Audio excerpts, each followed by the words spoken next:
Hello, I'm Murray Newlands. You're listening to the How to CEO podcast. Thank you very much for listening to the show once again. Today, we're going to be talking about what CEOs need to know about e-commerce and selling products online. Today, I'm delighted to be joined by Luke Bayard. He has an apparel brand as well as an agency that helps other companies sell products online. Luke, please do give more of an introduction to yourself and what you do. Certainly. So my name is Luke. I currently own a digital marketing agency called Heavy Media. We specialize in e-commerce marketing for all sorts of products that are basically sold online. Our primary channels that we work with is Facebook, Instagram, and Pinterest, as well as a little bit of Snapchat. In addition to that, I also own an apparel brand called Tumbleroot, which is a country western based brand.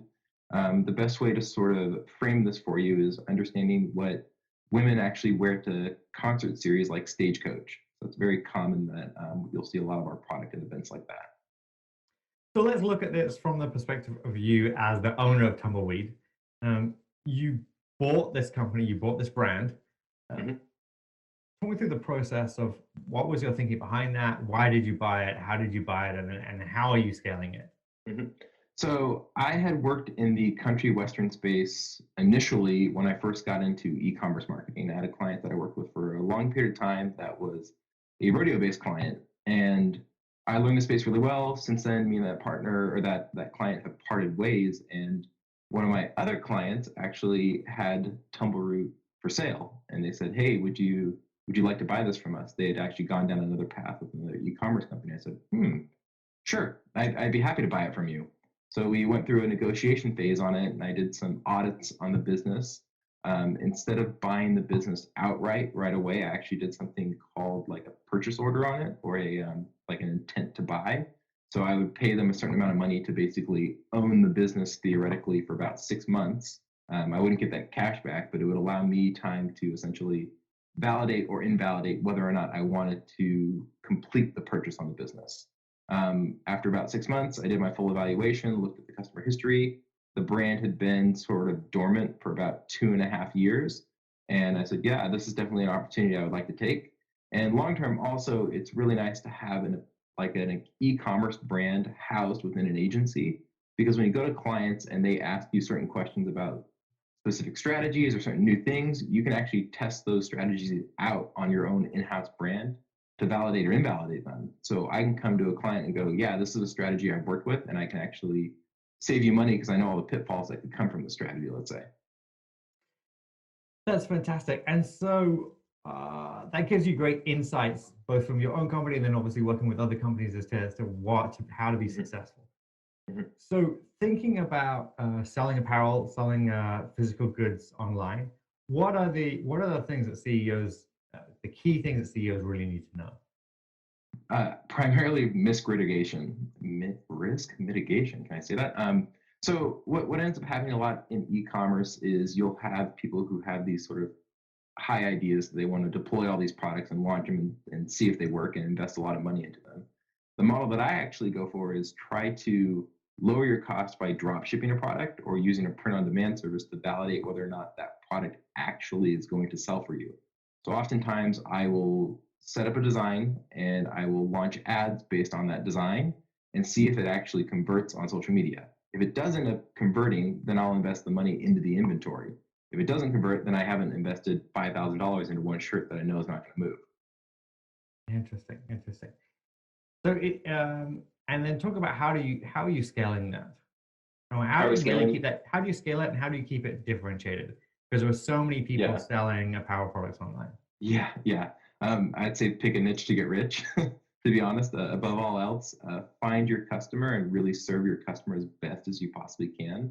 I think that, at least from what I've seen, there's a crap ton of apparel brands out there. It's really easy to launch an apparel brand these days. I mean, you hire a designer, you pick your sort of niche that you're going after, and then you start running ads against it. But one thing that I would want to recommend to a CEO is understanding that brand loyalty is key, not necessarily product loyalty. So people come to Tumbleroot because they like the brand, not necessarily because they like the product. They like the experience that we're providing them. So that's one big tip that I give to anybody trying to start a company. So as a clothing company, how do you build that brand loyalty? How do you build that experience? Engaging with your customers as much as possible on social media, doing giveaways, just trying to be present with them. I know every week I've had a goal the last few weeks where I'm actually reaching out to an influencer or somebody who follows Tumbleroot that has a decent following of like 2,000 plus. And it's being like, hey, I've seen that you've looked at our product a lot, you've liked our post, or you've engaged with us. We'd love to send you a free shirt, and all that we ask in return is 4 photos. Then boom, I instantly can get content from them right away. I have established a certain layer of relationship with them, and it's promotion at a really low cost because it only costs me $20 to send a shirt to somebody. And what kind of a scalability does that have? Because that doesn't sound super scalable. How are you going to scale this as a business? How many scales is a business? Well, for every dollar I put in, hopefully I'm getting at least $2 plus back. So making sure that your ads are tight overall. The biggest thing that a lot of people misinterpret, I would say, with advertisement is Facebook is a channel for acquisition, not necessarily for a channel in making a huge ROI. So big, well-established e-commerce companies understand this one thing. If you can pay to gain new customers and then have the back end of your system tight, you'll make way more money than if you were just trying to make a profit off your initial acquisition of a customer. The real money comes from sending them an email or sending them a message, something through Facebook Messenger or something like that to buy again, because then you're doing stuff for pennies on the dollar. So it's all about the post acquisition emails sequence. Mm-hmm. Yes, post acquisition is the biggest key. You want to have, at least with an apparel brand, think of it as it's all based off of seasonality. So your 4 seasons in the year, you should be trying to launch products at a base level around those seasons. And then how long are you looking at as a customer cycle? How long do these customers stick around? They just come through The, Facebook ads. Because I know a lot of people will be the thinking, do they really stay around? Do they really yeah, purchase? yeah. So repeat buyer rate, that would be good for an e-commerce company, like 1.8 to 2.5 times per year on a net would be actually really solid.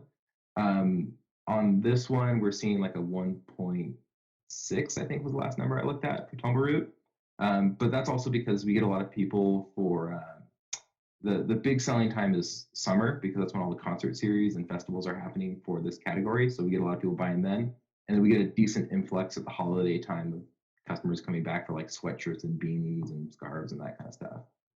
And then if they're going to those specific concerts, do you actually then go to those in person as well? Or is it We all online? Yeah, we have before. The previous owners of the business actually did this quite a bit. I have a retail rep who sells a variety of other items at concert series. So I actually send him every year, a big like 6 boxes of clothing, and I say, well, let me know what you sold at the end of the summer or something like that, and then we'll just, we'll split the difference. And we actually the deal is really nice where we just kind of split the margin, the profit on it. So it's, he's housing it and trucking it around, stuff like that. So I think it's a pretty fair deal between the two of us. And he gets inventory that doesn't have to invest in either, which is really nice. And then why do you do that? Like, do you find that the customers then see it and come back? What kind of difference does that make to you? Or is it really hard to say? I would say if I was actually going to these concert series, it would be a high touch point for me. The brand kind of does get diluted amongst the other brands that he does carry at those things. But I think it's just, hey, getting eyeballs on the product at the end of the day is what matters the most.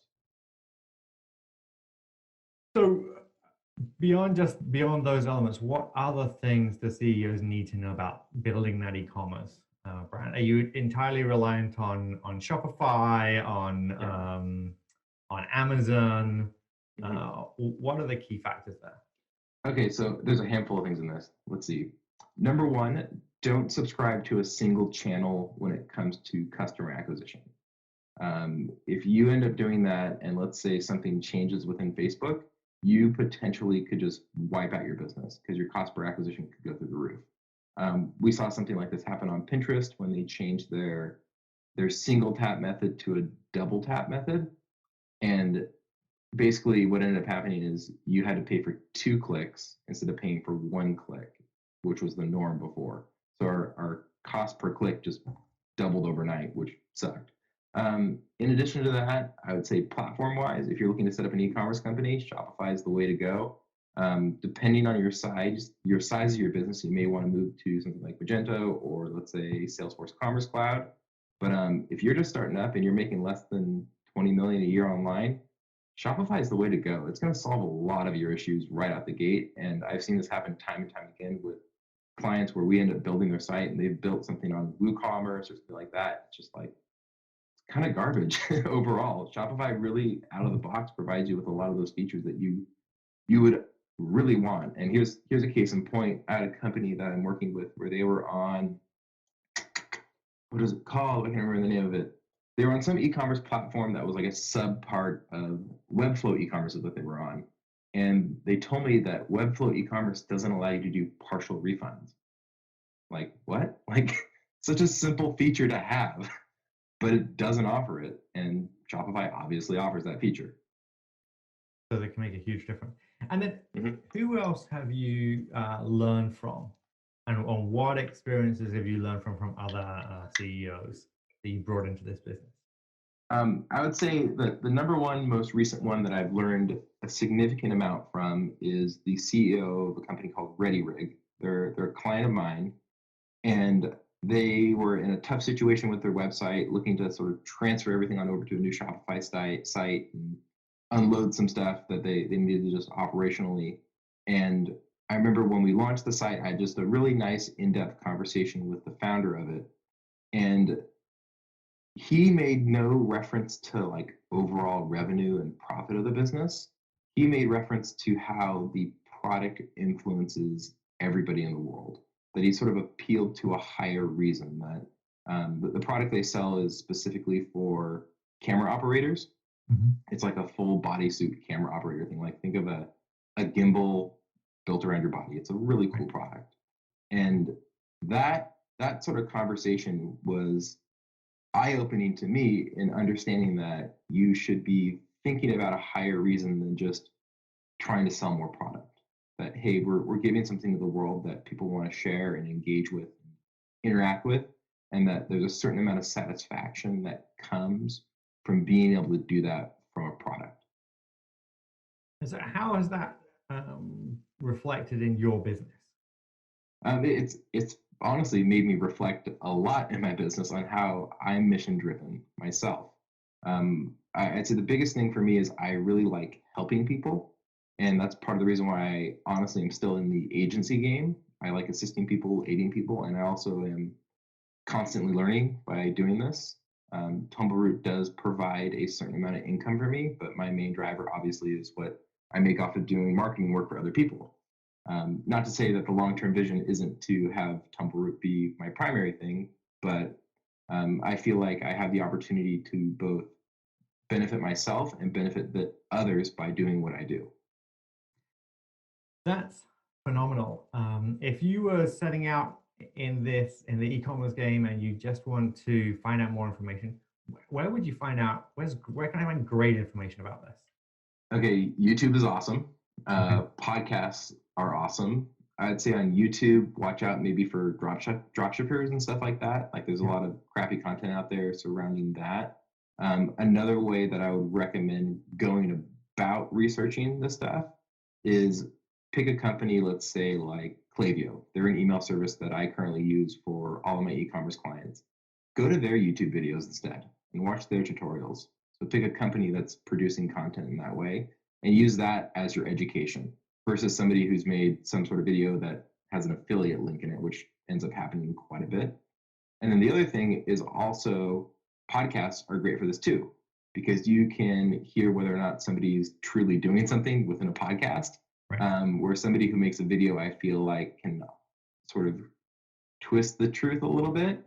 If the podcast host is good at sort of drilling down on those points that might not make sense out of the mouth of the guest, you can take it with a grain of salt or not. But I'll say actually, when I first got into e-commerce, one of my first client asked me, "Hey, can you rebuild my website?" I was doing WordPress websites at the time, and I said, "Well, I don't really do e-commerce." She's like, "Take 6 months and learn it." I said, "Okay, I'll take 6 months and learn it." And she's like, "Let me know how much is it going to cost?" And I took those 6 months, and my primary education tool was actually listening to podcasts. I listened to the Shopify Masters podcast, and there were like several others that I tuned into, and I would just have it on in my car or something like that, or be listening to it while I was doing other work, and just take note of like, oh, here's an app that sounds cool, or oh, this strategy sounds interesting. And through that 6 month cycle, I eventually became relatively versed in what Shopify actually had to offer. That's awesome. Thank you very much. Thank you. Great tips and advice. If people want to connect with you, how do they do that? Easiest way to connect with me is either find me on LinkedIn, or actually, if you want to message me at all, just DM me on my Instagram account, which is LH Bayard, Bayard, on Instagram. Email, hit or miss on getting in contact with me, but definitely Instagram, direct message, or on LinkedIn. I will more than likely reply to you. Excellent. Thank you so much. Thank you. I'm Murray Newlands. You've been listening to the How to CEO podcast. When you decided to become a CEO, the world changed. You can either crash and burn, or you can build an amazing company, and we're here to give you that advice. Thank you for listening, and I look forward to chatting to you next time.